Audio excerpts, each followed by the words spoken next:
Untuk pertamanya kita mention mengenai kadar kemiskinan. Kami di Pakatan Rakyat PKR Sarawak amat concern mengenai kadar kemiskinan yang sekarang ini berlaku di negeri Sarawak.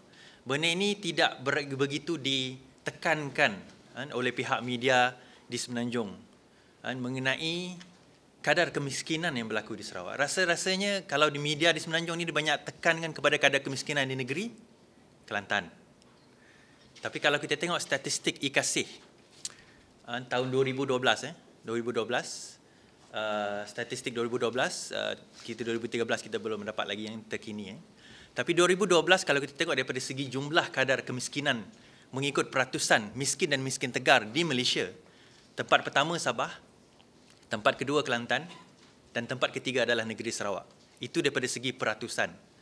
Tapi kalau kita tengok daripada segi jumlah populasi, kalau kita tengok Kelantan mempunyai lebih kurang 1.5 juta penduduk, Sarawak mempunyai lebih kurang 2.4 juta penduduk. So kalau kita tengok daripada segi peratusan, Sarawak sebenarnya menduduki tangga kedua, mempunyai penduduk paling ramai orang miskin dan miskin tegar di Malaysia.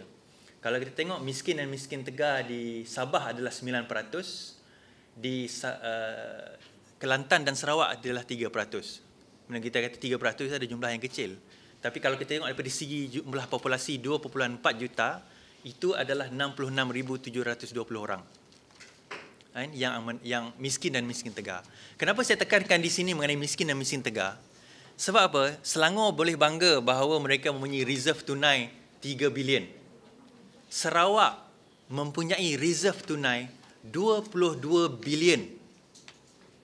Tetapi kita tidak mampu untuk menghidupkan rakyat kita sendiri. Reserve tunai 22 bilion itu dengan bangganya dilaburkan di sana sini, tetapi tidak digunakan untuk pembangunan rakyat kita sendiri. Pembangunan rakyat kita sendiri. Bila saya sebut 3% itu adalah statistik yang digunakan oleh, yang dibanci oleh kerajaan. Tetapi kalau kita go to the ground, kita pergi sendiri ke medan, kita berjumpa dengan orang rakyat dan sebagainya. Kadar kemiskinan itu berkadar langsung dengan kadar pengangguran.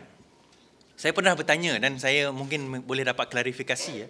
Apakah definisi employment? Dia kata kadar pengangguran di Sarawak adalah rendah. Apa definisi employment? Siapakah orang yang dikatakan employed? Saya pernah tanya dengan salah seorang dan saya kena verifikan lagi fakta ini, tetapi dimaksudkan employment itu adalah mereka yang bekerja sekurang-kurangnya sejam sehari. Now, kalau itu dah dikatakan employed, maksudnya kadar sepatutnya orang bekerja tidak bekerja adalah lebih tinggi. Itu merupakan concern kita yang antara yang paling utama di negeri Sarawak, dan kita berharap bahawa Yang Berbahagia Datuk Adnan Satim selaku Chief Minister yang baru Sarawak ini dapat address isu ini. Yang pertama sekali address isu ini.